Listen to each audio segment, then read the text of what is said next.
하나님께서 여러분이 복 주시기 위해서 말씀을 주셨거든요. 우리 개혁 기독주의에서는 하나님의 은혜가 우리에게 전달되는 방식 중에 하나가 말씀이라고 보고 있어요. 또 하나는 성례로 보고 있고요. 그래서 말씀 시간에 여러분 큰 은혜를 받으시기를 주님의 이름으로 축복합니다. 네, 우리가 절대 잊어서는 안 되는 것, 우리가 절대로 잊어서는 안 되는 것, 이라는 제목으로 하나님 말씀 증거하겠습니다.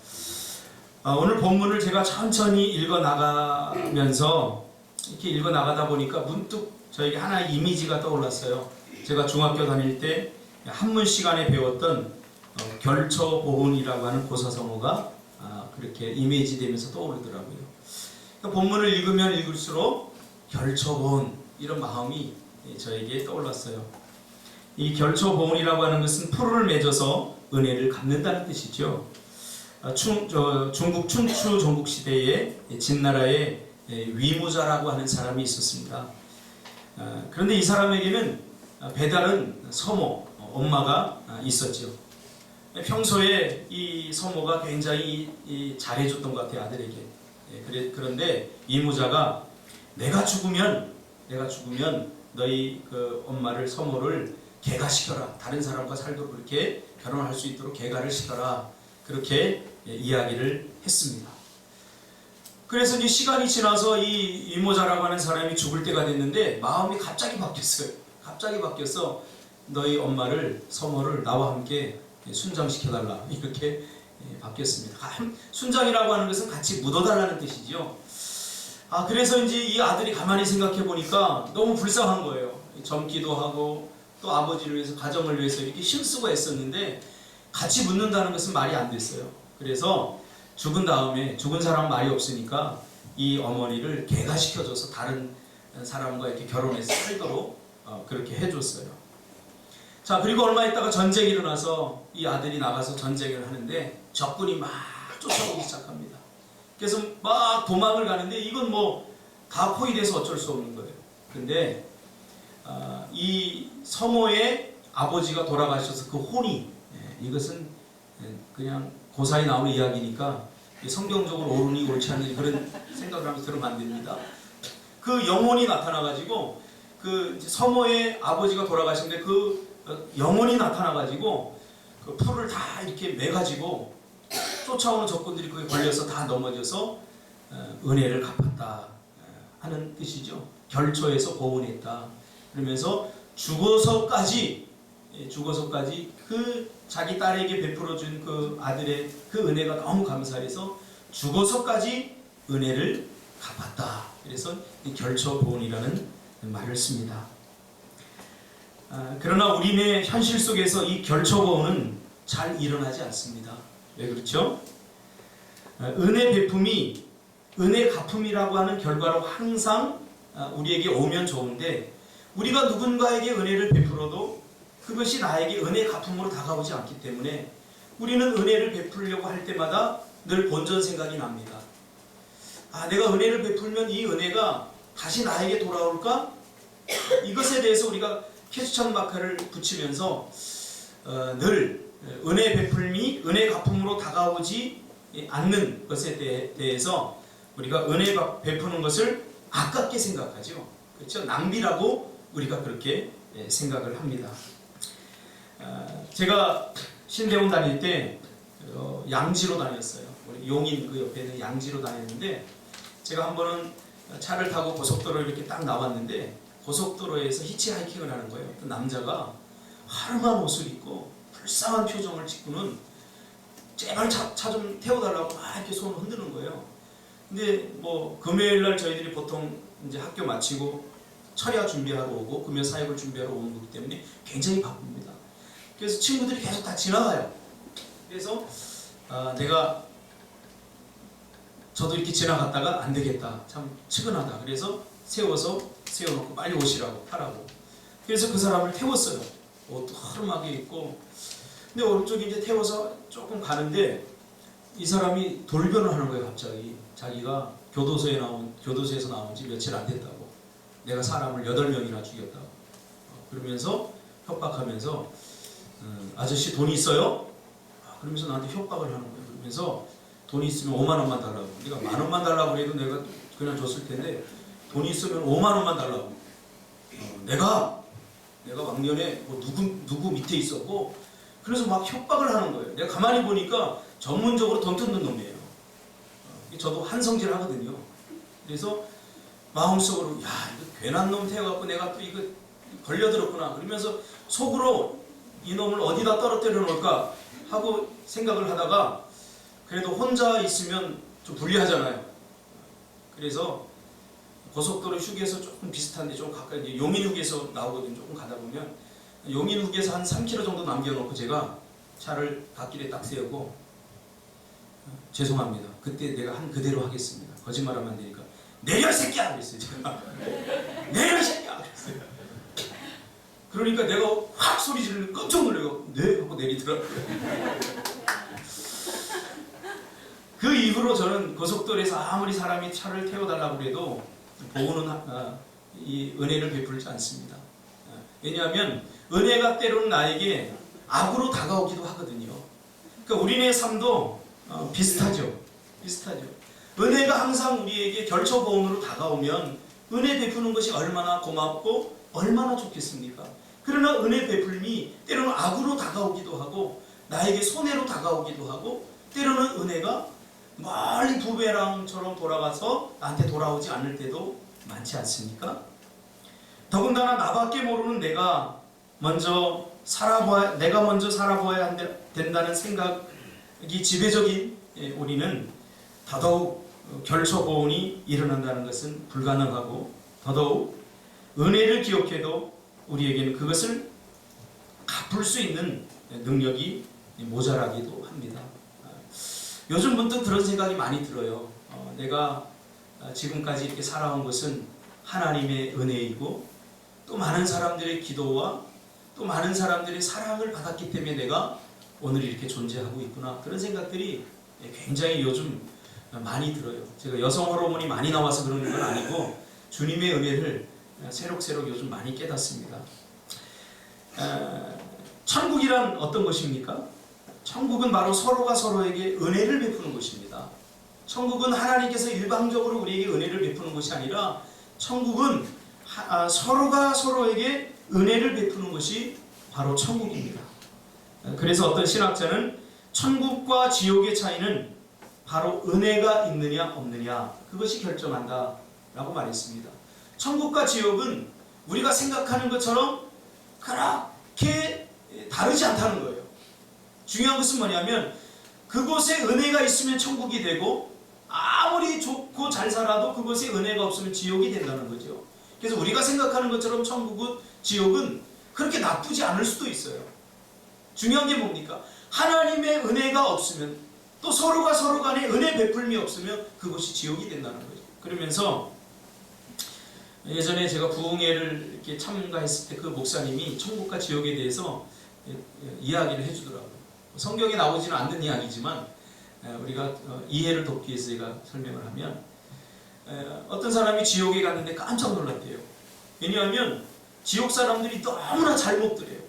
너무나 잘 살더래요. 좋은 집에 막 식탁도 크게 차려놓고 있더래요.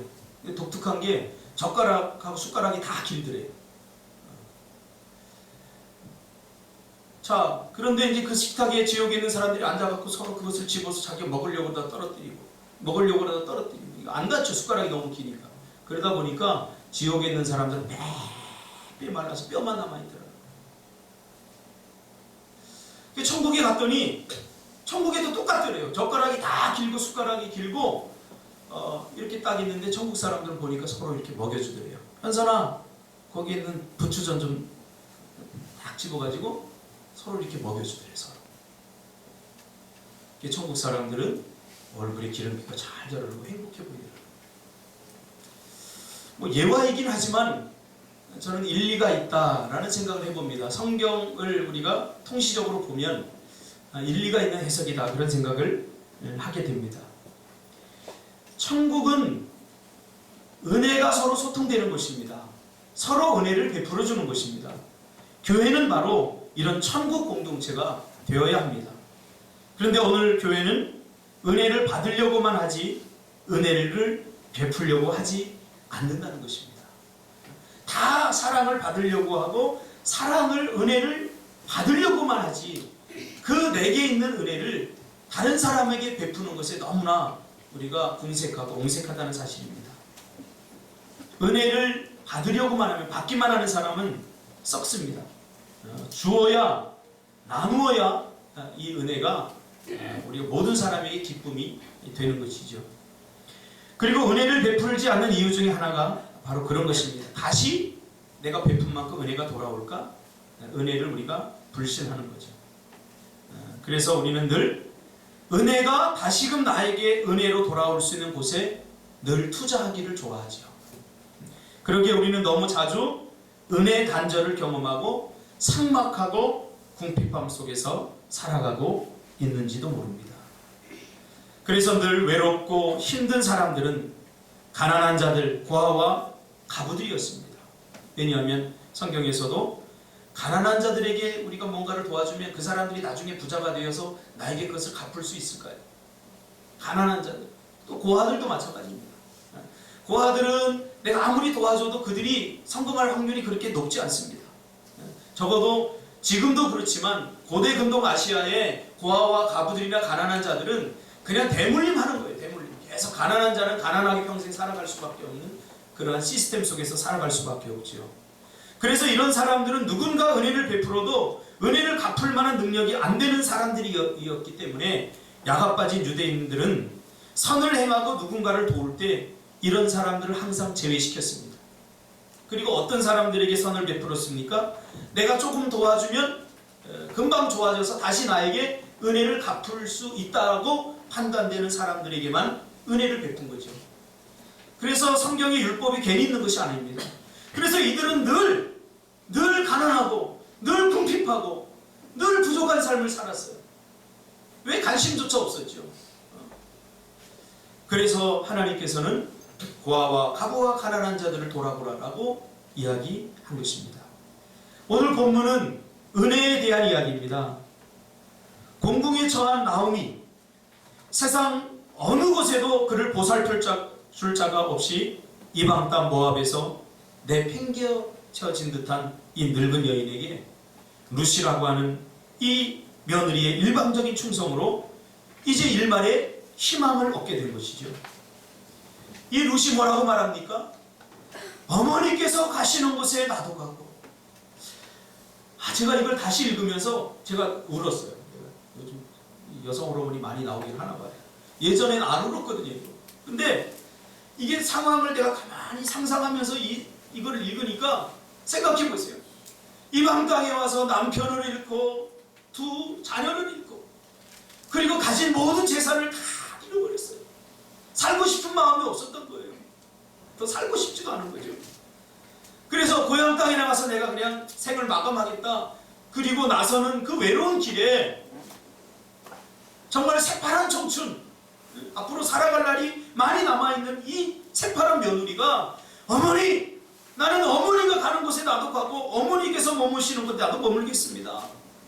어머니의 백성이 나의 백성이 되고 어머니의 하나님이 나의 하나님이 될 것입니다. 어머니께서 죽으시는 곳에 나도 죽고 나도 거기서 함께 묻힐 것입니다.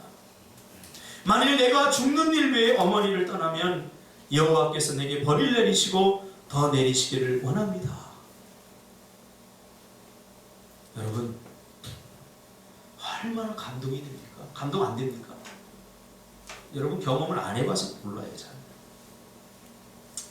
제가 목회를 하면서 성도님들이 이렇게 하나 둘 떠나더라고요. 내가 정호순 집사님 너무 좋아해요. 너무 힘든 거예요. 너무 힘든 거예요. 떠나지 않는다는 뭘 의미합니까? 이 고백 아니겠어요? 당신이 죽는 곳에서 나도 죽고 당신이 머무는 곳에서 나도 머물고 당신의 백성이 나의 백성이 되고 당신의 하나님이 나의 하나님입니다. 할렐루야. 정우수 집사님 그렇게 고백했죠? 고백했다고 아멘 하세요. 이게 얼마나 저에게 큰 위로가 되고 힘이 되는지 몰라요. 이번 주에는 또 누가 나갈까 이렇게 보는데 이 말씀 전하고 싶지가 않더라고요. 또 다음 주가 오는 것이 막 두려워져요. 다음 주에 누가 안 보일까?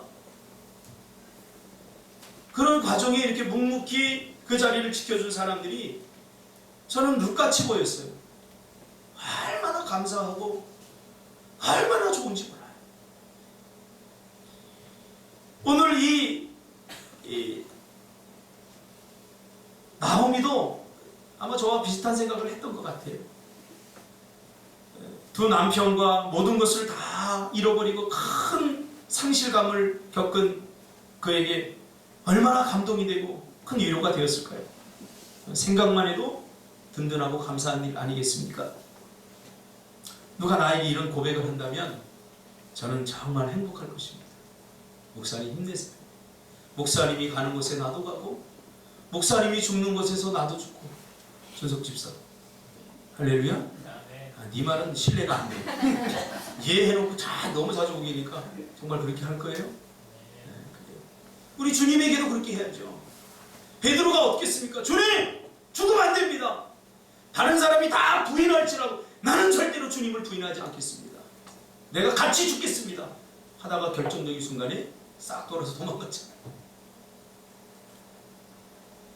주님이 얼마나 외로웠을까요? 십자가 꼭대기에서 혼자 그 고통을 당하고 죽으시면서 주님이 얼마나 고통스러웠겠어요. 저는 주님의 고통은 육신적으로 보이는 고통이 아니라 정신적 고통. 나 혼자.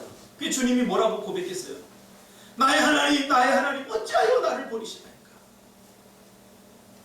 눈물 젖은 빵을 먹어보지 않은 사람은 몰라요. 십자가를 경험해보지 않은 사람은 이게 무슨 의미인지 몰라요. 이게 바로 십자가의 고통입니다. 세상 모든 사람들이 다 나를 떠나고 나의 마음을 이해해주지 않을 때 그때 우리는 절대적으로 혼자라고 하는 그 외로움, 절대 고독에 붙들리게 되죠. 오늘 나오미가 그랬다는 거예요. 그런데 룻이 어머니가 가는 곳에 나도 가고 나도 같이 죽겠습니다. 이게 얼마나 큰 힘이 되었을까요? 내가 본데 희망도 없고 이제는 내가 너에게 줄 것이 아무것도 없고 나를 따라서는 내가 개고생할 텐데 절망뿐인 그러한 삶을 같이 그 삶의 짐을 나누어지겠다고 하는 이 룻을 보면서 나오미는 마음속으로 다짐하게 된 거죠. 그래, 내가 이 은혜 평생 잊지 않을게. 그러면서 나오미는 속으로 다짐을 하죠. 너를 위하여 나의 남은 삶을 헌신하고 기꺼이 다 내어주리라. 그래서 하나님의 은혜를 우리가 경험하려면 서로가 서로를 대하는 태도와 자세가 중요한 것입니다. 서로 잘해야 되는 것입니다. 오늘 이 룻이 그렇게 나오미에게 고백을 하자 나오미는 이 은혜를 가슴에 품고 내가 잘 된다면, 내가 복된 삶을 산다면 내 인생을 다 손들이째 너에게 내어주겠다. 그러면서 오늘 뭐라고 고백합니까? 3장 1절이 저는 너무 은혜가 돼요. 그래서 3장 전체를 오늘 설교하려고 하다가 그냥 1절에서 딱 멈춰버린 거예요. 여기서 같이 은혜를 나누고 싶었어요. 룻의 시어머니 나오미가 그에게 이르되 내 딸아 내가 너를 위하여 안식할 것을 구하여. 죄송합니다. 발음이 좀 요새 꼬여요. 안식할 그랬나? 안식할 곳을 구하여 너를 복되게 하여야 하지 않겠느냐. 이제 나오미의 평생의 인생의 목표는 자기를 그렇게 감동시킨 룻을 향해서 룻의 안식을 구해주고 안식을 회복시켜주고 그를 복되게 하는 일에 그 인생 전부를 다 걸어버린 거죠. 그래서 오늘 그렇게 고백하고 있는 겁니다. 무슨 말입니까? 룻으로부터 은혜를 입은 나오미는 이제 자신의 인생은 없습니다. 나를 이렇게 위로해주고 희망 없는 자기를 같이 따라 나서주고 나를 끝까지 떠나지 않겠다고 고백한 그를 위해서 자신의 전부를 다해서라도 그를 복되게 하겠다고, 즉 은혜를 갚겠다고 다짐한 것이죠. 너를 복되게 하는 일에 내가 목숨을 걸겠다. 네가 잘 되는 일이라면 내가 조금도 아끼지 않고 내 삶을 다 너에게 투자하겠다. 그렇게 한 거죠. 자, 얼마나 감동스러운 일인지 모릅니다. 신앙은 감동입니다. 할렐루야. 감동을 줘야 돼요. 하나님께도 감동을 줘야 되고 우리가 서로가 서로에게도 감동을 줘야 되지 않겠습니까? 삶은 감동 아닙니까? 이것은 오늘 은혜를 값싸게 여기고 살아가는 우리의 시대에 정말 경종을 울리는 이야기입니다. 은혜는 나에게서 끝나는 것이 아닙니다. 제가 한동안 좀 상담하는 것을 포기하려고 한 적이 있었습니다. 개척을 하면서 저희 교회 베이스가 치유 사역이었습니다. 깨어진 가정들을 치유하고 또 심리적으로 어려운 사람들 도와주는 이 상담 사역이 우리 교회 베이스였습니다. 예수님께서 이 땅에 오셔서 프리칭, 티칭, 힐링 하셨잖아요. 그래서 저희는 힐링 사역을 중점적으로 해나갔습니다. 그러다 보니까 어려움에 직면한 사람들이 오더라고요. 그래서 그들이 이렇게 상담해주고 무료로, 사실은 외부에 나가 상담은 굉장히 비싸잖아요. 검사 하나만 하는 것도 몇십만 원 하고. 그래서 우울증 치료 같은 거 하려면 강남 쪽에서는 회당 한 16회기 하는데 한 돈 1,000만 원 듭니다. 비쌉니다. 제가 배운 거를 이렇게 같이 나누자, 그래서 제가 이렇게 했어요. 한 가정이 어느 정도 치유가 되고 회복이 된 다음에 저를 찾아오더니 참 가슴 아픈 고백을 하더라고요. 목사님, 참 감사합니다. 그동안 감사했습니다. 우리 남편이 목사님이 우리 가정에 대해서 너무나 잘 알기 때문에 더 이상 이 교회에 나오는 것은 좀 부담스럽답니다. 그래서 제가 다른 교회로 가겠습니다. 그 이야기를 듣는 순간 괜히 상담했다 하는 후회와 괜히 은혜를 베풀었다 하는 그 후회가 막급하더라고요. 왜 상담을 안 했으면 그래도 남아있을 거 아니에요. 그러니까 상담을 하면서 뭐 할 얘기 안 할 얘기, 그 깊은 곳에 있는 상처와 고통들이 다를 저한테 쏟아냈잖아요. 저도 힘들었어요. 저도 몇 년 동안 상담을 하면서 치유하고 회복시켜서 가정을 하나 되게 이렇게 만들었는데, 그 다음에 저에게 이것이 악으로 부메랑에 대해서 그것 때문에 내가 교회 나오는 것이 부담스럽습니다 하고 떠나갈 때, 이제 상담을 더 이상 해서는 안 되겠다. 남을 도와주는 것도 아무나 도와주는 것이 아니구나. 이런 생각을 하고 저희 교회의 모든 상담 시스템을 제가 다 없애려고 한동안 하지 않았습니다. 그런데 자꾸 하나님께서 저에게 또 이런 마음을 주셔서 또 제가 이제 어느 정도 회복이 된 다음에 다시 시작하기 시작했습니다. 근데 아직도 그것이 트라우마가 약간 있어요. 전혀 내가 다 치유됐다고 말할 수는 없습니다. 그래서 저는 감당할 수 있을 만큼만 하자. 지금 그렇게 바뀌었습니다. 그래서 조금 중요한 말, 막 감당하기 어려운 말이 나오면 제가 스톱, 거기까지만 하세요. 상담자는 다 받아야 되는데 이게 너무나 깊이 가는 것이 저에게는 아직 준비가 되어 있지 않아요. 그래서 저는 어느 정도 이렇게 들어오려고 하면 제가 그만 여기까지 해서 제가 감당할 수 있는 선은 여기입니다. 이렇게 이야기하곤 합니다. 이 은혜를 가로막고 단절시키는 것이 무엇입니까? 은혜를 나만 받고 그리고 다른 사람에게 기회를 주지 않는 거죠. 저는 그런 생각이 들었습니다. 하나님께서 우리에게 주신 은혜를 다른 사람에게 나누시길 바랍니다. 나누기 위해서 이것이 계속돼야 됩니다. 나만 받으면 돼. 나만 아니면 돼. 이 생각을 버려야 돼요. 이 생각. 그것은 또 누군가에게 돌아갈 은혜를 내가 단절시키는 것 아니겠습니까? 그러므로 은혜를 독점하려고 하지 마십시오. 그런데 오늘 나오미는 룻에게 받은 작은 은혜를 가슴에 담고 룻을 복되게 하는데 자신의 마지막 남은 인생을 걸어버리게 된 거죠. 그래서 말도 안 되는 이런 터무니없는 계획을 세웁니다. 이 계획을 이제 다음 주에 우리가 할 텐데, 결론적으로 말하면 어떤 계획이냐면 룻과 보아스를 동침시키는 계획입니다. 정말 어이없고 터무니없는 계획입니다. 우리가 이 나오미의 계획은 당시 고대 근동 아시아의 문화를 연구하는 학자들에 의하면 이렇게 해서 결혼할 확률은 거의 없어요. 이건 굉장히 불가능한 계획입니다. 도저히 일어날 수 없는 그런 일이죠. 우리가 인천 상륙작전이 성공할 확률이 5,000 5천분의 1이라고 합니다. 하늘에서 떨어지는 벼락을 맞을 확률이 180만 분의 1이라고 합니다. 로또 맞을 확률이 814만 5060분의 1이라고 합니다. 이게 어떤 숫자인지 전 잘 모르겠지만 거의 불가능하다고 저는 생각을 합니다. 그런데 이렇게 지금 나오미가 보아스와 룻을 연결시켜서 결혼하려고 세우는 이 계획은 정말 엉뚱한 계획입니다. 있을 수 없는 계획이죠.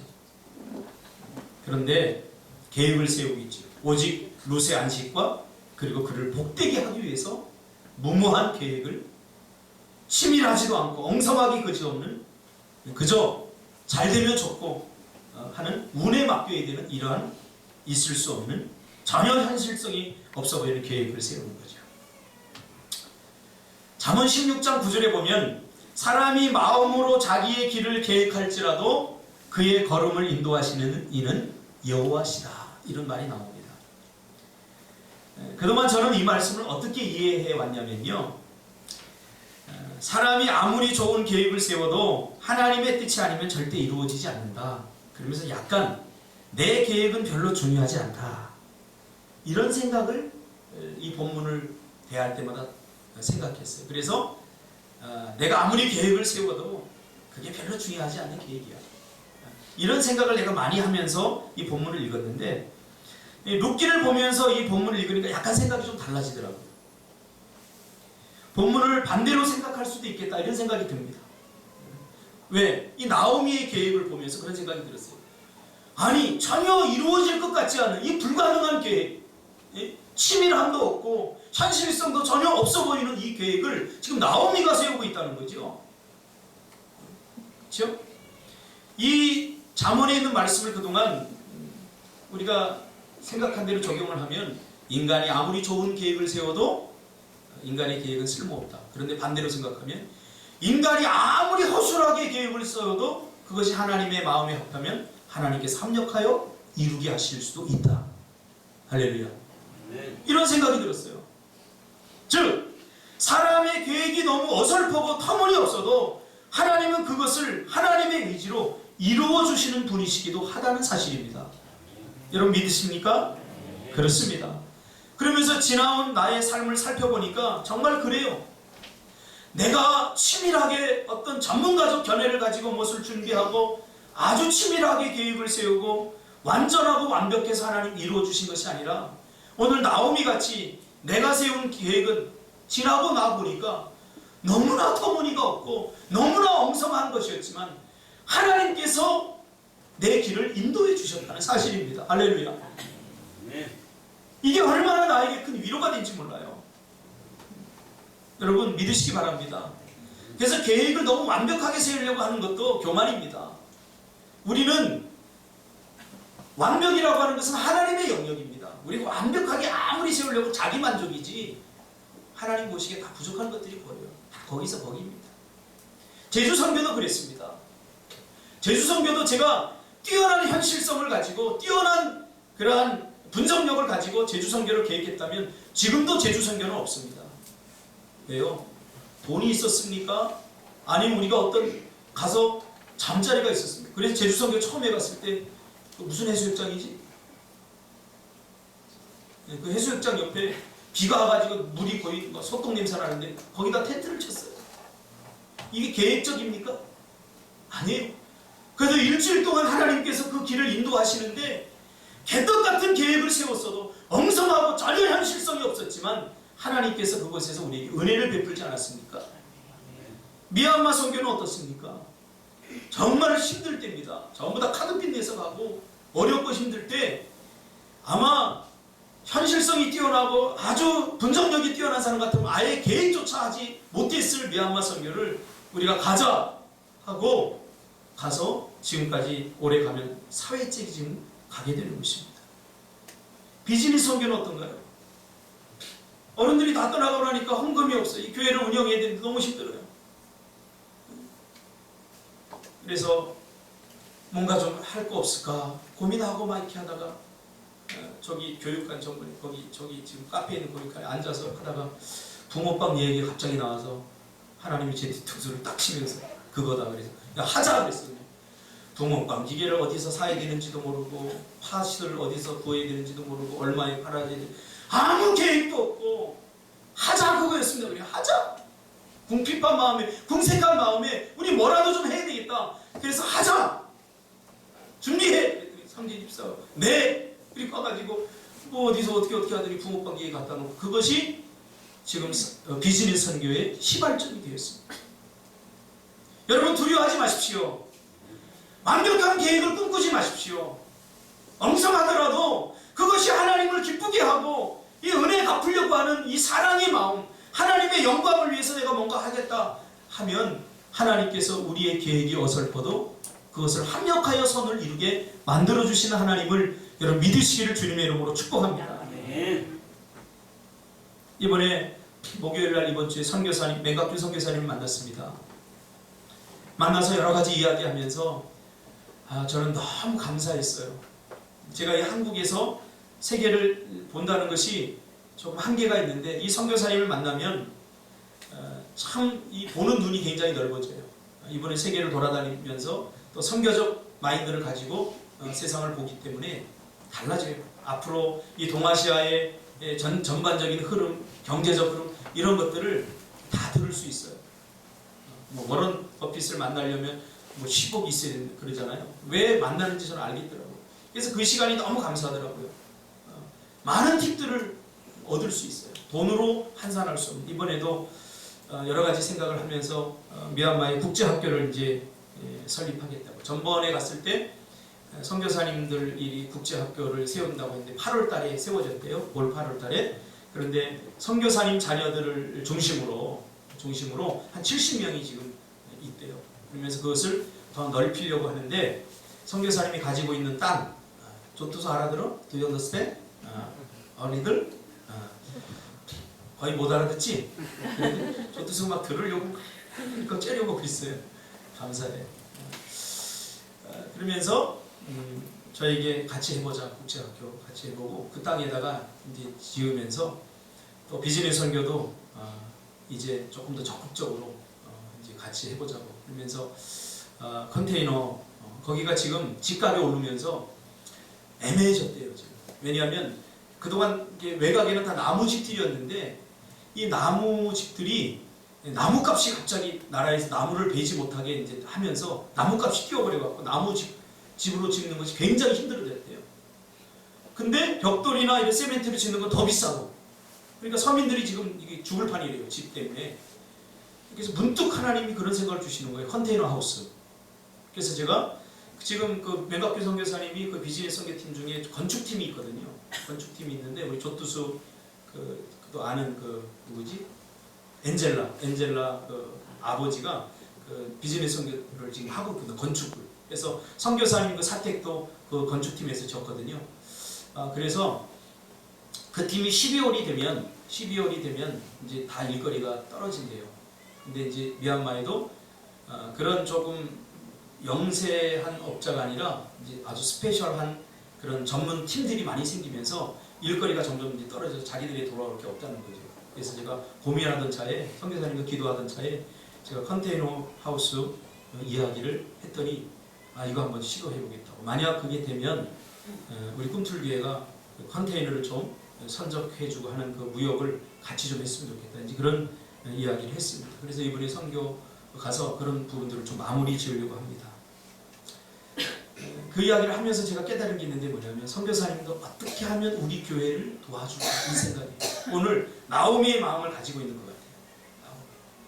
우리 교회가 어렵잖아요. 힘들잖아요. 그래도 우리 교회가 거의 100만 원 정도를 매달 선교사님 사역을 위해서 큰 교회들 수천 명 모이는 교회도요. 선교비 그럼 10만 원 요 정도밖에 안 줘요. 저는 우리 교회에 사활을 걸고 지금 선교를 하는 거예요. 거기 선교비 내면 우리 운영도 잘 안 돼요, 사실은. 그런데 뭐 망해봤자 주의 일 하다 망한 거니까 하나님께 영광 되지 않겠어요? 그렇죠? 그 제가 사례비 받는 것도 아니잖아요. 그러니까 뭐 그 부분에 저는 그냥 풀이해요. 뭐 있으면 쓰고 없으면 안 쓰는 거니까. 근데 지금까지 참 우리 삼진 집사에게 감사한데 선교비를 다 못 냈을 수도 있어요. 제가 보니까 다 힘들어서 못 냈을 수도 있고. 근데 저한테 지금까지 단 한 번도 목사님 선교비 부족해서 못 보냈어요. 이런 이야기 한 번도 못 들었어요. 무슨 얘기예요? 본인이 다 메꾸고 있다는 거예요. 돈 100만 원 되는 돈을 본인이 다 메꾸고 있다는 거예요. 이런 거 생각할 때면 정말 감사해요.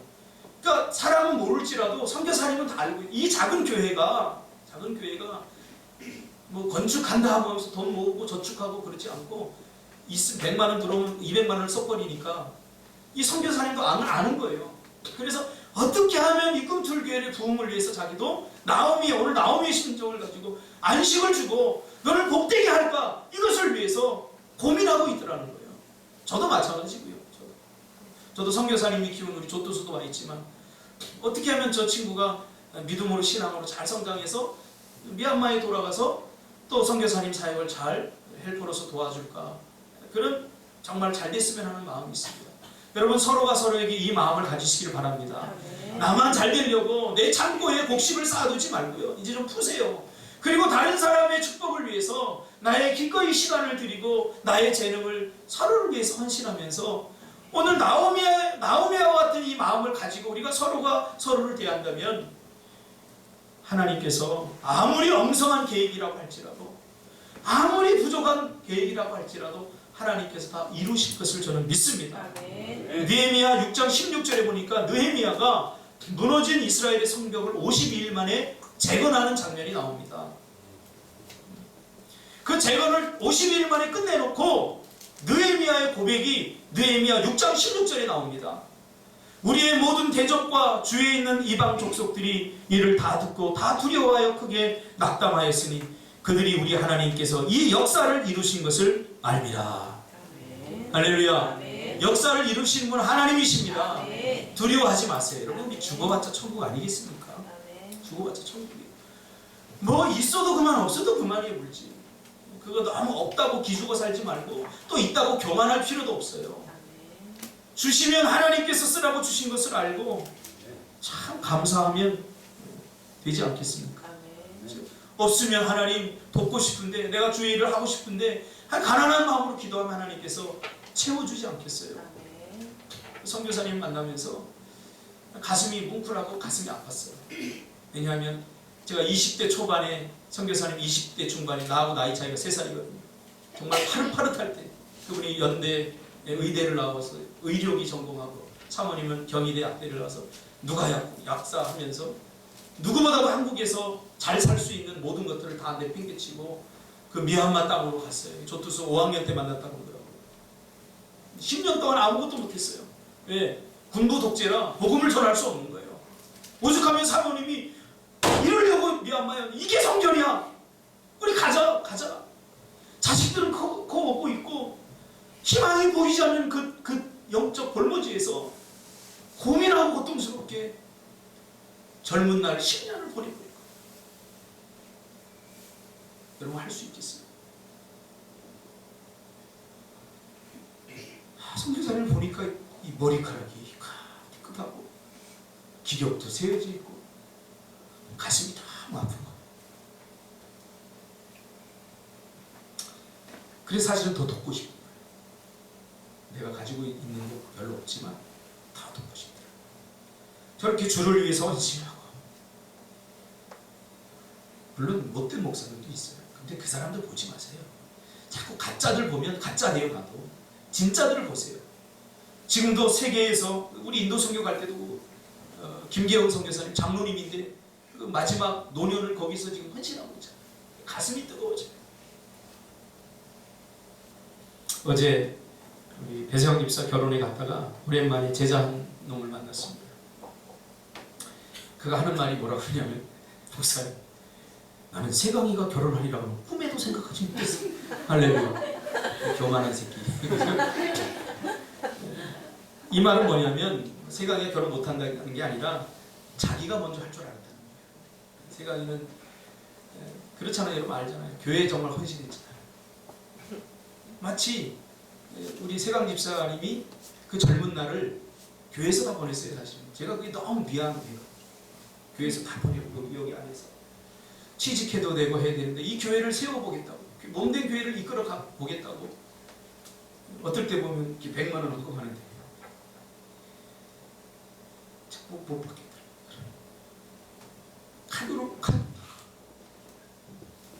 본인도 돈이 없는데 카드가 긁어서 교회 우리가 되니까 이걸 해왔어요.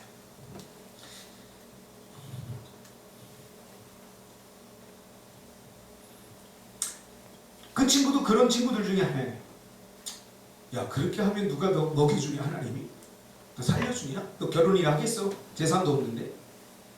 그랬던 친구예요. 근데 어제 결혼하는 걸 보고 충격을 받는 거죠. 엉성해 보이고 신앙생활하는 것이 뭔가 부족해 보이고 정신이 들 떨어진 아이들이나 하는 것처럼 생각한 거죠. 지금도 어제도 이야기하는 거 보니까 성진이한테 헛소리를 짓거리더라고요. 야, 공기업에 들어가야 돼. 비즈니스 성경 사업하면 안 되고 현실을 정확히 분석해야 돼. 그러면서 그의 마음속에 저는 한 가지를 읽었어요. 공허한 마음을 읽었어요. 하나님이 함께 하시면 머리 쓰는 자들 당할 수가 없어요.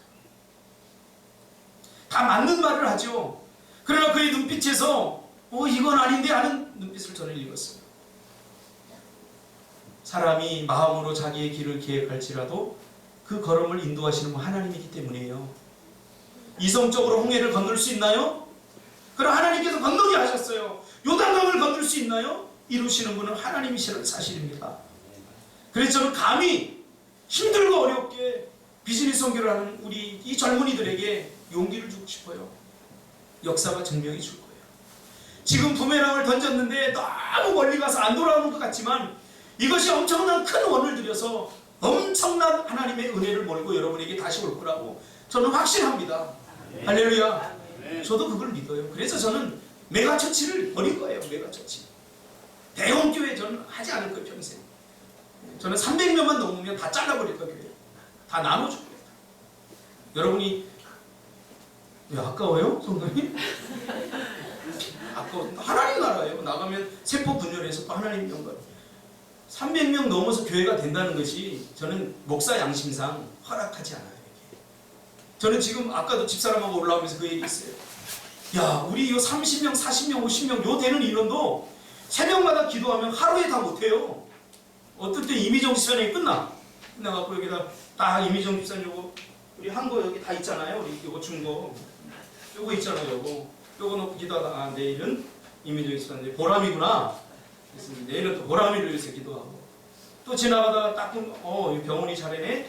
병원이 요새 왜 안 나오죠? 전화도 한번 해보고 50명도 사실은 굉장히 벅차더라고 저에게는. 근데 한 10,000명 되면 다 기억할 수 있을까요? 이게 제 양심상 이게 좀 힘들겠더라. 여러분, 하나님께서 반드시 돌아오게 하십니다. 내가 은혜를 베푸면 저 사람이 은혜를 받을까 못 받을까 다시 돌아올까 말까 그 값싼 생각 버리시고요. 비록 저 사람이 나에게 갚을 은혜가 능력이 안 되면 하나님께서 갚으십니다. 저는 그것을 보았어요. 그래서 우리 배성임 씨 앞으로 보세요. 잘 될 거예요. 안 될 수 없잖아요. 잘 될 거예요. 제가 기도하는데 안 될 수 있어요. 그리고 할머니가 기도하고 저기 삼촌 사실은 우리가 올 10월부터 이 건물에서 원금을 상환하는 달이라 저는 올해 들어서 좀 두려움으로 제가 시작을 했어요. 하나님 상환을 이제 해야 되는데 이거 뭐 우리 아이들 사정도 뻔하고 교회 사정도 뻔한데 하나님 이거 어떻게 해야 됩니까? 뭐 단돈 뭐 5%라도 갚고 좀 연장해 주세요 이렇게 해야 되는데 돈 한 푼 없는 거예요. 지금 돈 한 푼 없어요. 지금 소리 안 나죠? 하나밖에 없어요. 근데 한 2달 전인가요? 우리 저 배상임 집사의 삼촌 신부께서 우리 교회 뭐 나와본 적도 없고 관심은 있겠죠. 근데 관심 있으면 재가별되면서 보상금을 받은 돈 1,000,000원을 보내봤어요. 이것을 받고 제가 너무 감사하더라고요. 하나님께서 응답해 주신 거 아니에요. 물론 인간적으로도 뭐 돈 있다고 헌금하는 것도 아니지만 인간적으로 너무 감사하지만 하나님께서 우리 배세원 집사님 저 가문을 하나님께서 복되게 하실 겁니다. 저는 그렇게 확신합니다. 그러니까 감동을 줘야 되지 않겠습니까? 그렇다고 그게 뭐 다른 것은 아닙니다. 하나님께서 여러분에게 그렇게 하실 것을 여러분 믿고 요즘 저는 그래서 버킷리스트, 은혜 갚기 버킷리스트를 제가 작성하기 시작했어요. 가만히 보니까 내가 잘 되고 나서 은혜 갚으려고 하니까 은혜 못 갚고 죽을 것 같아요. 그래서 제가 며칠 전부터 버킷리스트를 이렇게 그동안 나에게 은혜 베풀어 준 사람들이 누군가 제가 이렇게 적었어요. 보니까 한 30분 정도 되더라고요. 30명 정도. 그동안 그래서 어제 제가 아마 집사람이 저를 보고 좀 이상할 거라고 생각해요. 예전에 안 하던 짓을 제가 요즘 하니까 이상하다, 나한테 베풀어야 되는데 왜 다른 사람들에게 그지, 그러면서 시기도 날 수 있어요. 그러나 저 은혜 언제 갚겠어요? 작은 거지만 또 그거 갚는다고 갚아지겠어요? 절대 갚아지지 않아요. 전 평생 갖고 가요. 우리 교회가 힘드니까 우리 조카가 지금 어디서 뭐 좀 강의를 하고 이렇게 있는데 11조를 가끔 저희 교회도 해주고 삼촌 뭐 이렇게 맛있는 것도 사 먹어 그러면서 이렇게 조금씩 줘요. 너무 감사하잖아요. 저는 전도사 이게 뭐 돈 버는 직업이 아니기 때문에 늘 궁색해서 그 조카가 자라면서 제가 용돈 한 번 못 줬어요. 뭐 있어야 주지. 줄 곳이 없었어요. 그래서 어제 우리 송이 결혼한다고 왔는데 제가 조금이지만 봉투를 챙기면서 주는데 제가 나가다가 차 사 먹으니까 뭐 삼촌 차 사줘요? 그러더라고요. 나를 너무 과대평가를 해요. 아니 차 사줄 돈은 없고 내가 휴게소에 차 사 먹으러 뭐 짐을 좀 들은 것 같아요. 여러분 사랑을 베풀 수 없을 만큼, 은혜를 베풀 수 없을 만큼 가난한 사람 절대 없습니다. 지금 내가 할 수 있는 선에서 주위에 있는 사람들한테 그 은혜를 베풀면 그것이 바로 천국 공동체를 만드는 기쁨이 될 줄 믿습니다. 기도하겠습니다. 거룩하신 아버지 하나님, 은혜를 감사를 드립니다. 그렇습니다. 우리가 살아봤자 얼마나 살겠다고